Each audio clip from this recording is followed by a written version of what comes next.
Hello বন্ধুরা, তো বৃহস্পতিবার বিকেলবেলা গেছিলাম বাবার বাড়িতে। তো এটা তখনের ভিডিও, যখন চলে আসছিলাম। তো চলে যাব, রেডি হয়েছে। বাবা দিয়েছে কাঁঠাল পেলে, কারণ অনেক দিন ধরে কাঁঠালের তরকারি খেতে চেয়েছিলাম। আর এদিকে ছাগলের তামাশা দেখো, আমরা এখন বাড়ি যাব, সেই জন্য ভাবছি ছাগলটাকে একটু আদর করে যাই। তো ছাগল দু পা উঠিয়ে দিয়ে ঘাস খাচ্ছে। তো ওদিকে আবার আমার বড়মশাই খেতে বসে পড়েছে, ওকে তো আবার না খেতে দিয়ে যেতেই দেবে না। তো আমার জন্য ভাত বেড়ে রেখেছিল মা, তো আমি বলেছি খাবো না, আমার খিদে ছিল না। তো তখন খিদে ছিল না দেখে বরকে বললাম যে খাইয়ে দাও যদি, তবেই খাবো। তো এদিকে আবার ও খাইয়ে দিচ্ছে। তো আমি আবার এতগুলো ভাত খাবো না, আমার খিদে নেই সেই জন্য। ও, সে তুমি যত সময় নিয়ে বাবার বাড়ি থাকার জন্য যাও না কেন, তোমার কিন্তু বিয়ের পরে স্থান কিন্তু শ্বশুরবাড়ি। যত যাই করো, যাই হোক, শ্বশুরবাড়িতে যতদিনই বাবার বাড়িতে থাকো না কেন, শ্বশুরবাড়িতে কিন্তু সেই ঘুরে ফিরে আসতেই হবে। তাই এক রাত থেকে তারপরের দিন আবার বিকেলবেলা চলে এসেছিলাম কিন্তু।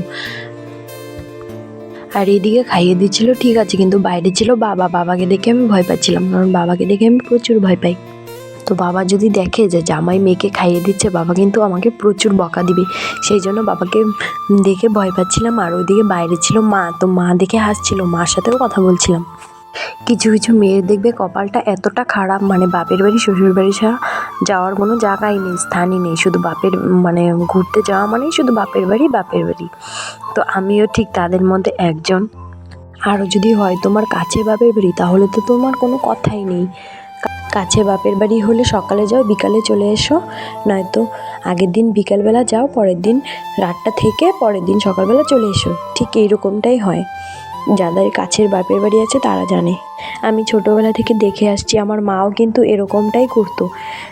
বিকালবেলা যেত, রাতটা থাকতো, সকালবেলা চলে আসতো। ঠিক এরকমই হতো, মানে একদম শুধু যাওয়া আর আসা, পথেই রাস্তাতেই থাকতে হতো। আর এদিকে দেখো ভাত টাত খাওয়া দাওয়া শেষ। এদিকে কিন্তু সবার বাড়ি বাড়ি টাইম কল আছে। আমরা এটাকে টাইম কলই বলি, অনেকে হয়তো অনেক কিছু বলে, জানি না কি বলে। আর এইদিকে দেখো জল তেষ্টা লেগেছে।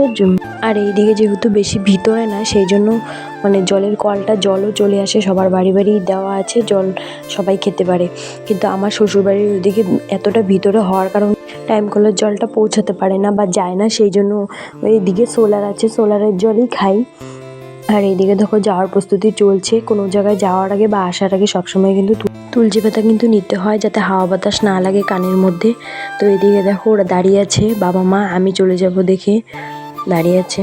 দেখো ছোট থেকে বড় হয় যেই বাড়িতে, মেয়েরা সেই বাড়ি ছেড়েই একদিন সেই বাড়িরই কিন্তু অতিথি হয়ে যায়। তো একটু হলেও, একটা রাত থেকেছি, একটু হলেও খারাপ লাগছে, ওদেরও খারাপ লাগছে, আমারও কিন্তু খারাপ লাগছে, কিন্তু আমি বলতে পারছি না। আর এইদিকে দেখো গাড়িতে বসে পড়েছি। আজকে কিন্তু রেলগেটটা খোলা ছিল, মানে কোনো দাঁড়াতে হয়নি, আমাদের কোনো অসুবিধা হয়নি, ডাইরেক্ট চলে এসেছি। আর এদিকে রাস্তায় একটা দোকান ছিল, এখানটায় দাঁড়িয়েছে, বর নাকি গুটকা খাবে।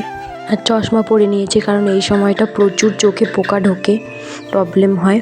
আর এইদিকে বাড়ি চলে যাচ্ছি। তো আজকের ব্লগটা এই পর্যন্তই। ভালো লাগলে লাইক কমেন্ট শেয়ার সবাই করে দিও।